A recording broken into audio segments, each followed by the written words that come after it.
제가 뉴질랜드에 가면 만나는 분들이 계신데 제가 그 만날 때마다 참 도전이 되고 은혜를 받고 오는 분이 계십니다. 제가 뉴질랜드에 처음 갔을 때 같이 사역을 했던 교회를 섬기던 그런 분입니다. 이분이 뉴질랜드에 가게 된 동기가 참 특별합니다. 이분은 원래 식품 영양학을 공부하고 미국에서 이제 공부를 하고 한국에 와서 유명한 주류 회사에 다녔습니다. 이분이 우리나라에 처음으로 스코틀랜드 위스키를 수입해 왔다고 그럽니다. 아주 잘 나갔고 최연소 이사를 꿈꾸면서 열심히 그 회사를 다녔습니다. 근데 어느 날 지하철에서 내리는데 지하철에 어린 아이와 눈을 마주쳤습니다. 술에 취해서 길바닥에 누워있는 아버지 옆에 그 아버지를 지키고 있는 어린아이의 눈과 마주쳤습니다. 그 눈과 마주치는 순간에 이 집사님이 이런 생각이 들었다 그럽니다. 내가 판술로 이런 사람을 만드는 거구나. 그런 생각이 들어가지고 그 다음날 회사를 그만두었습니다. 그리고 영어학원 강사로 일하다가 뉴질랜드로 이민을 갔습니다. 아이가 둘이었는데 정말 열심히 했습니다. 대학에서 주는 학생수당 그거 조금 받으면서 또 아르바이트를 하면서 법학을 공부했는데 정말 열심히 사셨습니다. 또 교회도 정말 열심히 섬기셨습니다. 저희 교회 그때 어른이 한 10가정 됐고 학생들은 100여 명이 넘었습니다. 그러니까 매주 저희들이 식사를 점심을 같이 먹었는데 그 청년들 밥을 해준 그분 중에 한 분입니다. 근데 지금 그분이 지금도 그 일을 계속하고 있다는 것입니다. 20년이 훨씬 넘었는데 지금 다니는 교회에도 그렇게 학생들이 많아가지고 매주 밥을 하는데 어른들은 3가정, 4가정밖에 되지 않는다고 그럽니다. 매주 식사 봉사를 하십니다. 더 놀라운 것은 무엇이냐면 이분이 매주 오클랜드 시내에 나가서 홈리스, 그러니까 집이 없어가지고 그냥 길거리에서 자시는 분들이 있는데 이분들에게 아침을 나눠주고 같이 예배 드리는 사역을 한다는 것입니다. 매주 한 50에서 60명 되는 그런 식사를 샌드위치와 또 스프와 또 야채와 또 다음에 어떤 간식을 준비해 가지고 매주 5, 60인분 되는 분을 식사를 준비해서 그 사람들에게 나눠주면서 그리고 같이 예배를 드린다는 것입니다. 참 도전이 되죠, 그죠? 근데 이분들이 식사를 하기 전에 뭐를 하냐면 이제 앞에서 인도자가 우리의 구원자는 누구? 그러면 예수 그리스도. 우리의 소망은 누구? 그러면 예수 그리스도. 우리의 기쁨은 누구? 그러면 예수 그리스도. 이렇게 다 같이 외치고 이제 밥을 먹는다고 그럽니다. 이 식사를 같이 하는 분들 마음에 하나님이 역사하셔서 그 아들 예수 그리스도가 그들의 고백이 되기를, 그들의 믿음이 되기를 바라는 마음에서 이런 고백을 하고 이렇게 식사를 한다고 그랬습니다.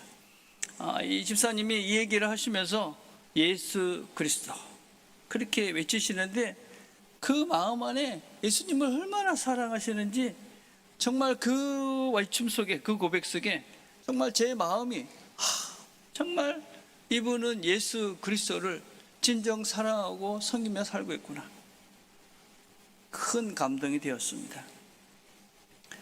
우리는 얼마나 예수는 그리스도다 이런 걸 외치면서 삶 속에 살고 있습니까? 여러분, 예수님이 나의 그리스도다, 이것이 감격스럽습니까?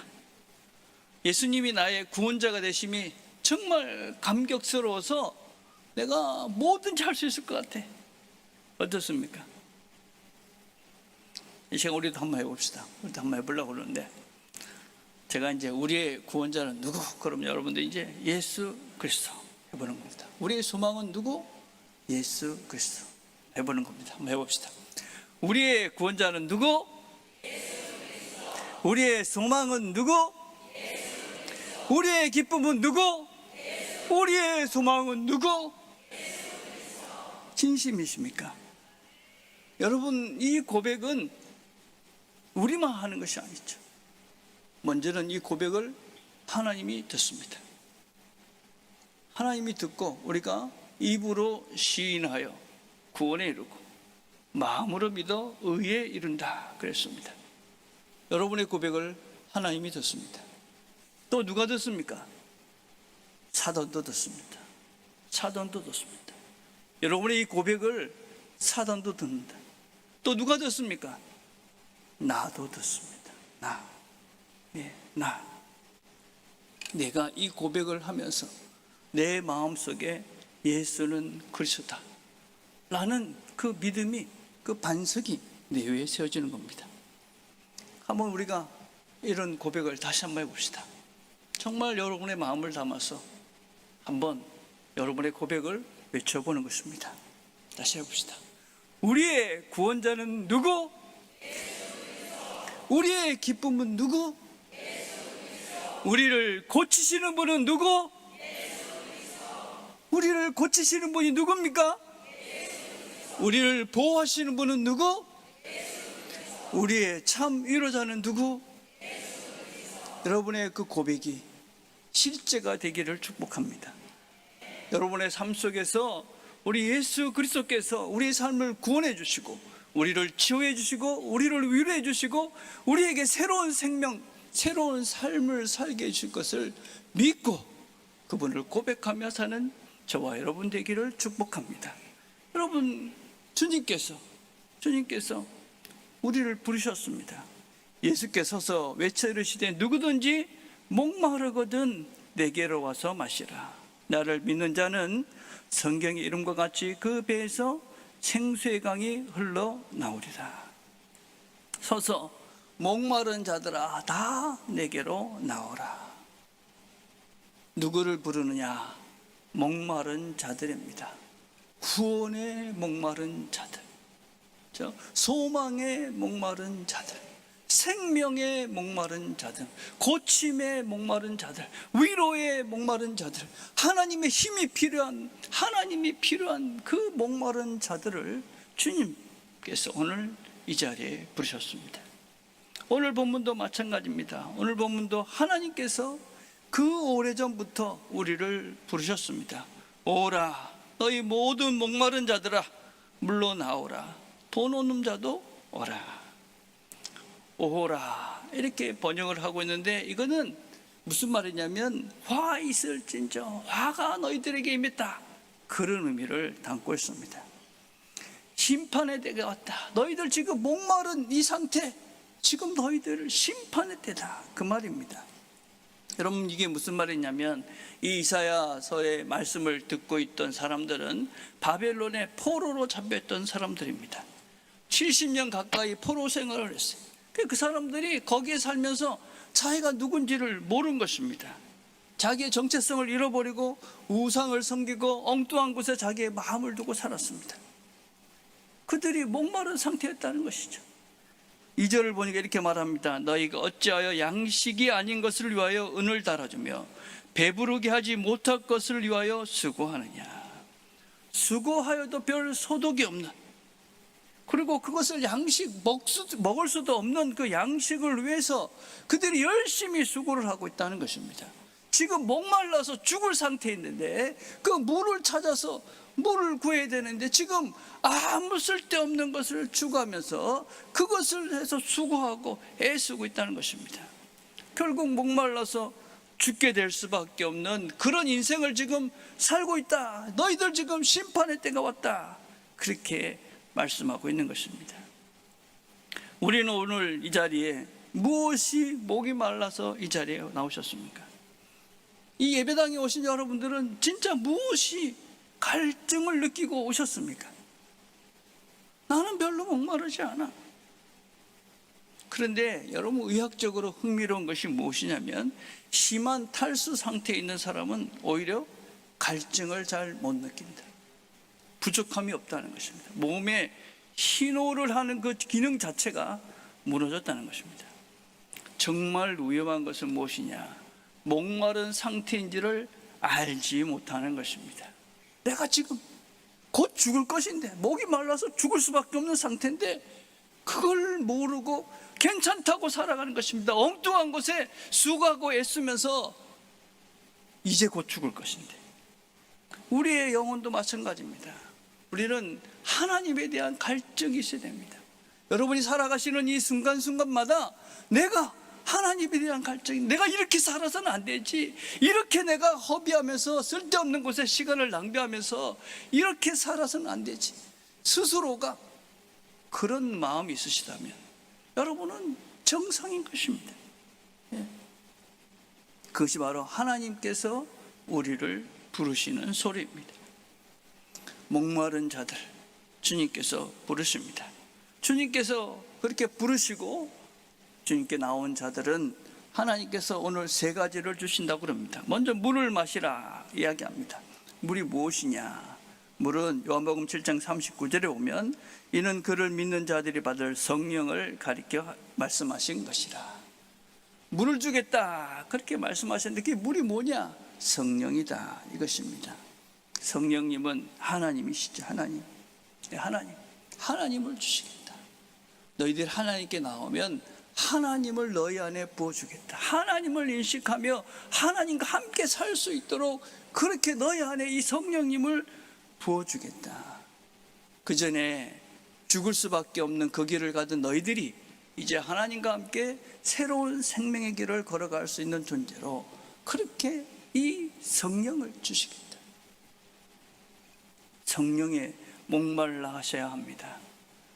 하나님이 없는 삶은 허망할 수밖에 없습니다. 허무합니다.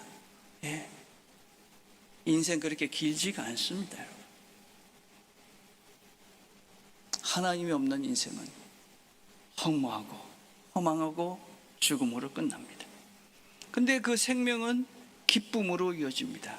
포도주를 삼거라. 포도주를 주시겠다. 포도주는 성경에서 이야기할 때 항상 기쁨입니다. 포도주는 사람의 마음을 기쁘게 한다 그렇게 말씀합니다. 하나님은 우리를 그렇게 새로운 길을, 생명을 주시는 것으로 만족하시는 분이 아니라 우리에게 기쁨을 주시는 분입니다. 기쁨. 우리가 신앙생활을 하는 많은 분들이 참 믿는 것은 좋은데, 죽어서 천국 가는 건 좋은데 재미가 없다고 이야기를 합니다. 뭐 즐거워야 이걸 뭐 예수를 믿고 뭐 예배도 드리고 그러지. 근데 그렇지 않다. 여러분, 성경은 하나님은 기쁨의 근원이라고 말씀하십니다. 주께서 생명의 길을 내게 보이시리니 주의 앞에는 충만한 기쁨이 있고 주의 오른편에는 영원한 즐거움이 있나이다. 하나님께는 무엇이 있다고요? 즐거움과 기쁨이 있습니다. 하나님한테. 여러분, 한번 에덴을 생각해 보십시오. 에덴이 어떤 땅이었을까요? 에덴에는 기쁨이 충만한 곳이었습니다. 행복한 곳이었습니다. 모두가 참 즐거움에 넘쳐흐르는 것이 바로 에덴이었습니다. 그 에덴, 여러분 천국을 소망하죠? 천국 가기를 원하시잖아요. 천국이 어떤 곳일 것 같아요? 그것은 기쁨이 넘치는 곳입니다. 그 기쁨이 넘치는 이유가 무엇이냐? 거기에 하나님이 계시기 때문에 그렇습니다. 하나님이 기쁨의 원천이며 기쁨의 모든 것입니다. 그분과 함께하는 시간이 기쁨이다. 함께하면 기쁩니다. 여러분, 기쁨이라는 것이 어떻게 시작됩니까? 여러분, 우리가 라면을 먹어도 내가 좋아하는 분과 같이 사랑하는 사람과 라면을 먹으면 기쁘잖아요. 그렇죠? 우리 어르신들이 손주를 보잖아요. 왜 기쁩니까? 뭐 애들 보는 거 힘들지만 그 애들 자체가 기쁨이죠. 그렇죠? 여러분, 기쁨은 무엇을 하느냐보다도 누구와 하느냐가 기쁨의 근원이 되는 거죠. 제가 결혼하기 전에 아내와 이제 결혼을 날짜를 잡고 고신대 근처에 이렇게 그 집을 구하러 다닌 적이 있습니다. 근데 뭐 집을 이제 둘이 그때 학생이었고 그랬으니까 정말 이렇게 했는데 잘 없더라고요. 어쩌다가 이제 못 구하고 이제 집에 가려고 이래 보니까 주머니에 토큰이 딱 2개가 있는 거예요. 근데 그게 고신대 정도였었는데 집에 가려면 동상동까지 걸어가야 됐습니다. 여러분, 혹시 뭐 영도 아십니까? 고신대에서 동상동 버스 정류소까지는 걸어서 못해도 한 1시간 반, 2시간 걸어갈 거예요. 근데 그 길이 뭐 이렇게 오르막 내리막 만만하지 않았습니다. 근데 어떻게 했을까요? 즐겁게 걸어갔습니다. 즐겁게. 그냥 살아가는 사람, 내가 좋아하는 사람하고 있으니까 그 길이 그렇게 힘들지 않았다는 거죠. 예. 그 얘기를 하면 우리 집사람은 이렇게 얘기합니다. 그때 정신을 차려야 되는데. 네. 그럼 기쁨은 어디서 오느냐? 누구와 하느냐 하는 것입니다. 누구와 하느냐. 여러분, 소중한 사람, 사랑하는 사람, 여러분 그분, 그러면 거기에 기쁨이 있는 것이죠.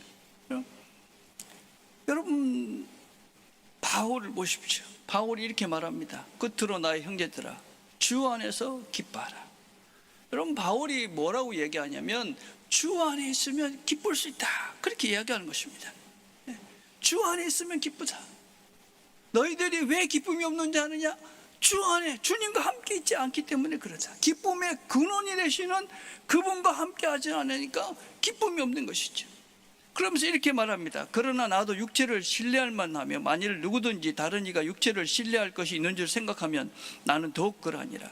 나는 8일 만에 할례를 받고 이스라엘 족속이요 베냐민 지파요 히브리인 중에 히브리인이요 율법으로는 바리새인이요. 그러나 무엇이든지 내게 유익했던 것을 내가 그리스도를 위하여 다 해로 여길 뿐더러. 그리고 또 뭐라 그러냐? 이 모든 것을 해로 여기면 내 주 그리스도를 아는 지식이 가장 고상하기 때문이다. 내가 그를 위하여 모든 것을 버리고 배설물로 여기면 그리스도를 얻고 그 안에서 발견되려 함이라. 그럼 바울이 기뻐하는 이유가 무엇입니까? 바울이 자기의 학벌이나 지식이나 어떤 위치나 이런 것들, 내가 그리스도 안에 있는 것과 비교해 보니까 이것은 배설물 정도밖에 되지 않는다. 배설물밖에 되지 않는다. 근데 우리는 이 배설물 밖에 되지 않는 것, 바울이 그렇게 이야기하는 이것에 늘 관심이 있죠. 늘 머리에 그것만 생각하는 것입니다. 내가 주님을 사랑한다, 주님을 구주다, 이렇게 이야기하면서도 머릿속에는 무엇이 있습니까? 어떻게 하면 좀 더 돈을 벌 것인가? 어떻게 하면 좀 더 내가 편안해질 것인가? 어떻게 하면 내가 사람들한테 인정을 받을 것인가? 어떻게 하면 내가 더 커지고 화려하고 높아지고, 머릿속에 늘 그 생각만 하고 있으니 바울은 그것을 배설물로 여겼던 것, 아무 소용이 없다고 얘기하는데 그것을 늘 머릿속에 그것만 생각하고 있으니 기쁨이 없는 것이죠. 제가 주례할 때 어떤 것들을 확인시켜 주냐면, 이제 결혼을 하면 너는 이 여자, 이 남자 외에는 다 포기한 것이다. 이 남자와 이 여자 외에는 이성으로 보면 안 된다. 우리가 하나님을 사랑한다, 이렇게 이야기를 하면서 내가 하나님을 정말 소중하게 여기시는 귀한 분이다, 나의 구원자다, 나의 소망이다, 나의 기쁨이다, 이렇게 외치면서도 우리는 늘 하나님보다 다른 것에 더 많은 내 마음이 가 있는 것이지. 하나님을 생각하시며 사십시오. 하나님 안에 사셔야 기쁨이 회복되고 진정한 기쁨이 옵니다. 하나님과 함께하는 시간만큼, 하나님과 함께 염려가 되고 근심이 되고 두려움이 올 때 하나님을 찾아보십시오.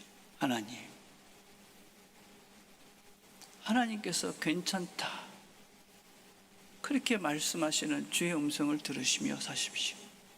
걱정하지 말라고, 내가 있다고, 내가 기쁨의 근원이고, 내가 생명의 근원이고, 내가 기쁨의 근원이고, 너의 소망과 너의 미래와 너의 모든 것의 근원인 내가 너와 함께하였다. 하나님은 우리에게 기쁨을 주십니다. 하나님은 우리에게 그분과 함께하는 시간이 우리 삶의 기쁨의 근원이 되는 것입니다. 또 무엇을 준다고 말씀하고 있느냐? 젖을 주신다고 말합니다. 베드로전서 2장 2절에 보면 하나님께서 우리에게 젖을 주신다, 그렇게 얘기했는데, 갓난아이 같이 순전하고 신령한 젖을 사모하라. 여러분, 젖이라는 것은 무엇이냐? 신령한 젖, 이렇게 되어 있는데 이게 로기언 킬라, 그런 말인데 이것은 말씀의 젖이다, 그런 뜻입니다. 이 젖은 하나님의 말씀이죠. 그 말씀은 무엇이냐? 이는 그로 말미암아 너희로 구원에 이르도록 자라게 하려 함이라. 하나님께서 말씀을 통해서 우리를 성장하고 성숙하게 하는 것이죠. 아이 상태에서 그냥 철딱선이 없는 그런 삶이 아니라 성장하고 성숙한 존재. 그래서 우리가 이 사랑의 크기, 마음의 크기, 삶의 크기와 깊이와 넓이가 넓어져 가는 거죠. 성숙한 건 다른 것이 아닙니다, 여러분. 내가 이해되지 못하고, 내가 용납하지 못하고, 내가 같이 할 수 없다고 생각하는 그 사람들도 사랑하고 함께하는 것이죠. 넓어지는 것입니다. 한한상 선생님께서 소통에는 3단계가 있다, 그렇게 얘기했습니다. 첫째는 소통하는데 역지사지가 있다. 들어보셨죠? 역지사지. 이 상대방의 그런 처지를 머리로 이해하는 것을 말합니다. 참 이것만 해도 참 괜찮은 사람이죠. 근데 역지사지가 잘 됩니까? 잘 안 되죠, 그렇죠? 특별히 안 되는 사람들이 있는데 어떤 사람들이냐면 여유가 없거나 또 상처가 많은 사람일수록 역지사지가 잘 안 됩니다. 왜냐하면 상대방을 내가 이해하고 돌봐야 될 사람이 아니라 내가 나를 공격할 사람이다 라고 오해하기 때문에 그렇습니다. 그래서 우리가 살면서 내가 저 사람 입장에서 이 생각하는 거 잘 안 된다. 그럼 나한테 어떤 상처가 있나? 아니면 지금 내가 뭔가 여유가 없구나.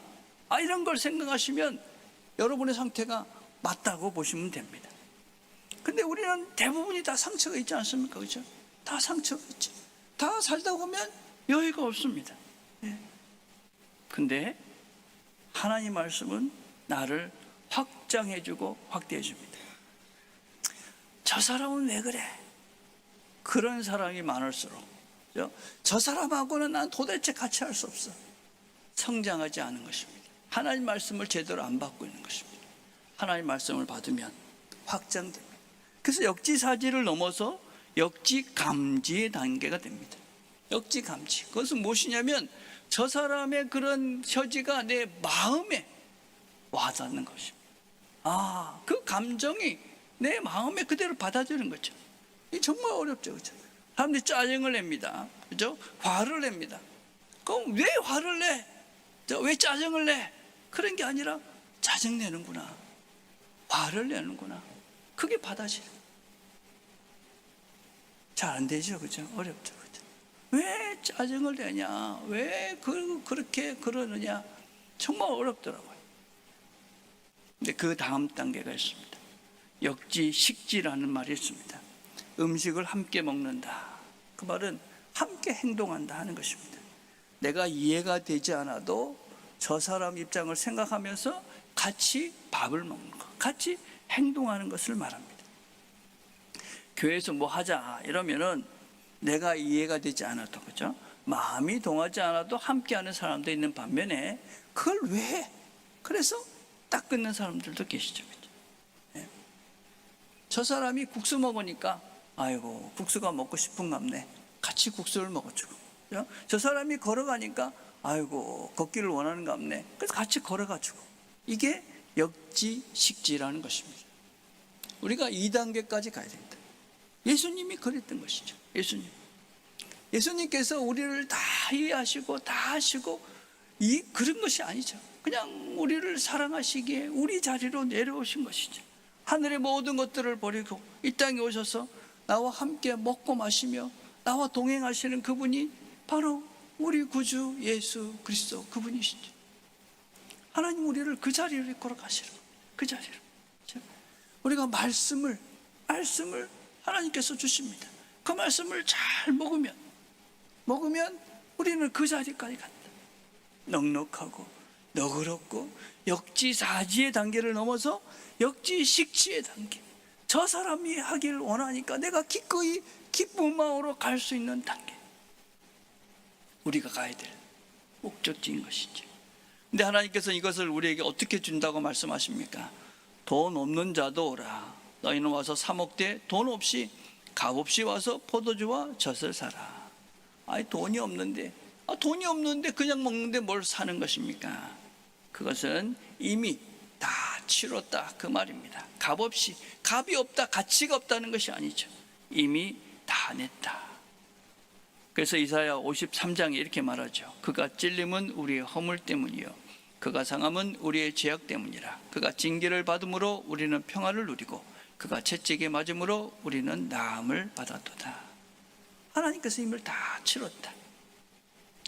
여러분 참 이런 상황을 생각해 보십시오. 큰 수술을 받았습니다.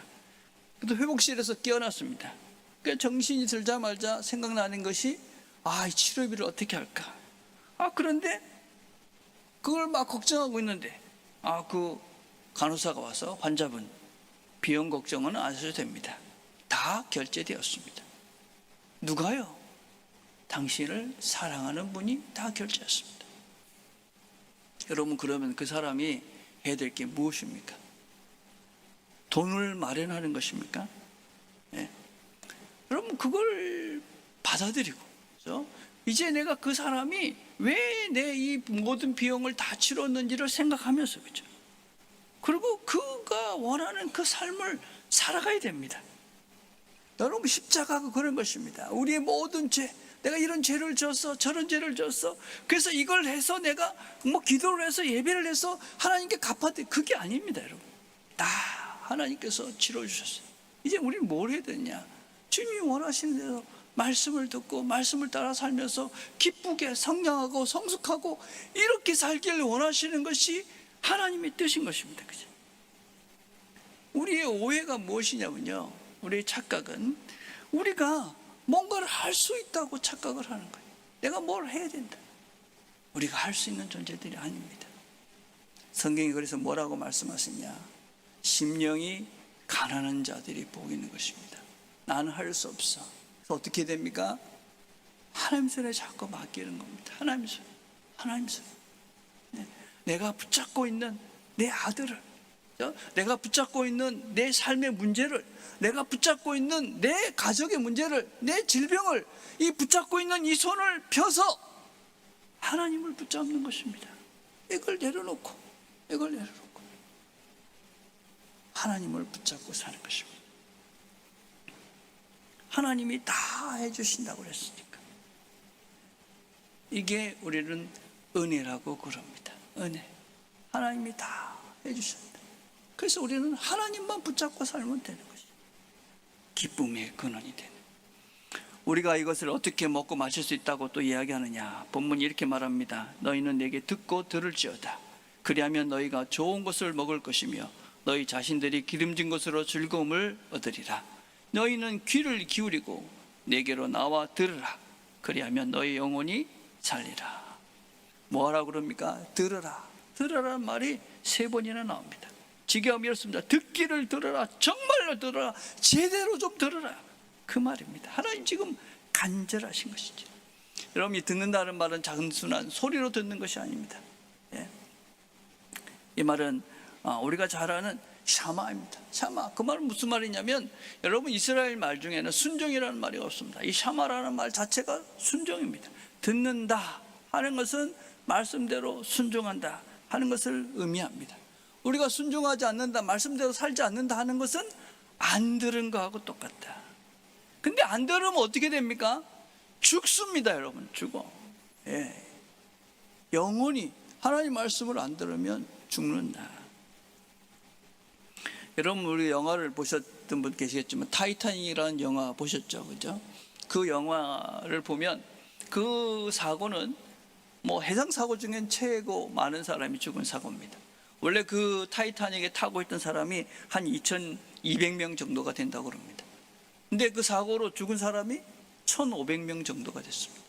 그러니까 대부분의 사람이 죽었던 것이죠.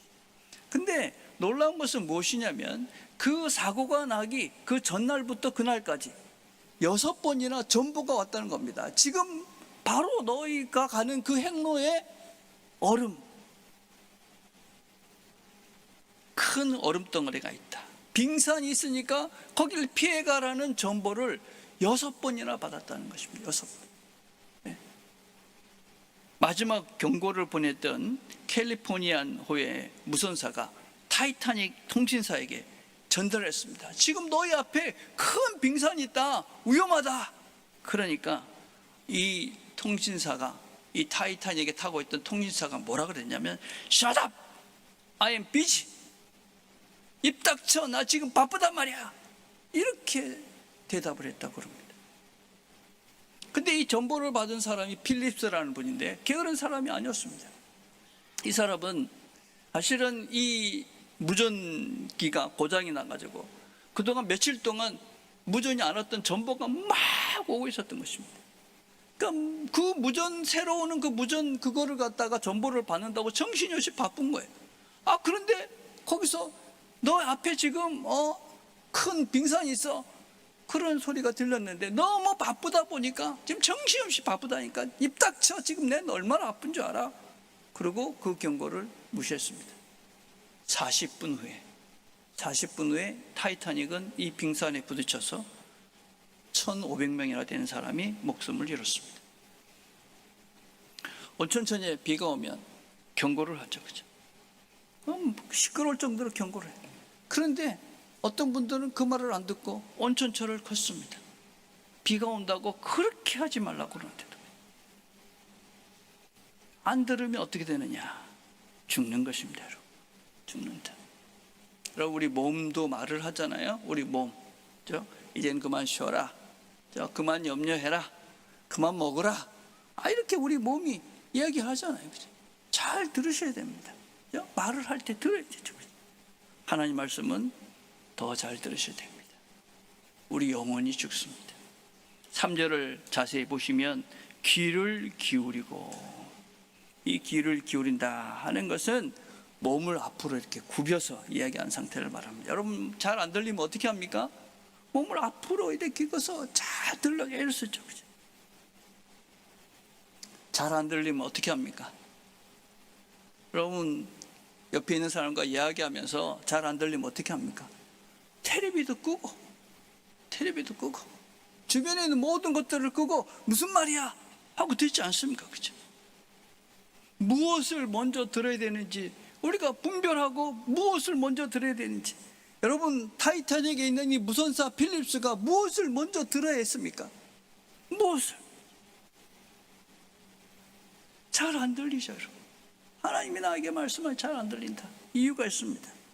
요한복음 10장에 보면 이렇게 말씀하십니다. 양들은 그의 음성을 아는 고로 따라오되 타인의 음성은 알지 못하는 고로 타인을 따르지 아니하고 도리어 도망하느니라.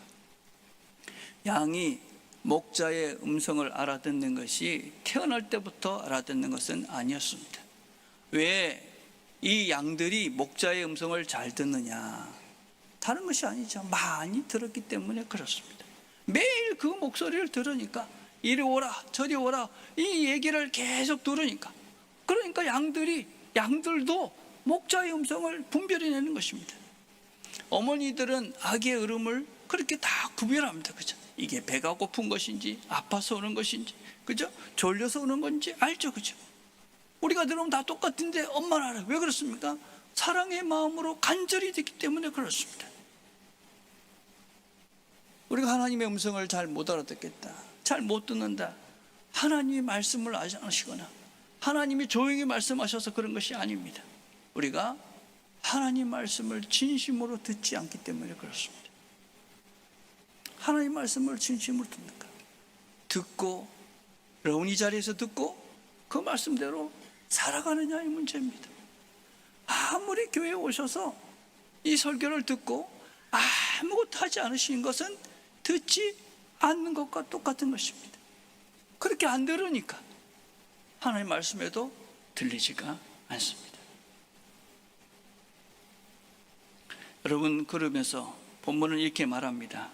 말씀을 듣는 자는 그리하면 너희 영혼이 살리라. 들으면 산다. 하나님 말씀을 듣는 것, 안 듣는 것의 차이는 무엇이냐? 듣지 않으면 죽는다. 들으면 산다. 절박한 문제입니다. 하나님은 지금도 우리를 향해서 외치고 계십니다. 목마른 자들아 이리로 나오라. 우리가 할 일은 하나입니다. 듣는 것입니다. 귀를 기울이고 몸을 기울이고 그리고 내 소리를 멈추고 그분의 말씀을 듣고 그리고 살아내는 것입니다. 우리의 영혼이 살아가는 것입니다. 아마 오늘 아침도 오클랜드에 계시는 집사님은 집이 없는 사람들과 함께 빵을 나누고 수프를 나누고 그리고 외칠 것입니다. 우리의 구원자는 누구? 예수 그리스도. 우리의 기쁨은 누구? 예수 그리스도. 이 고백을 우리의 삶 속에 순간순간 드러내면 여러분의 삶 속에서도 영생의 기쁨, 또 기쁨, 하나님 주시는 기쁨, 영원한 생명을 누려가시는 저와 여러분 되기를 주님의 이름으로 축복을 드립니다.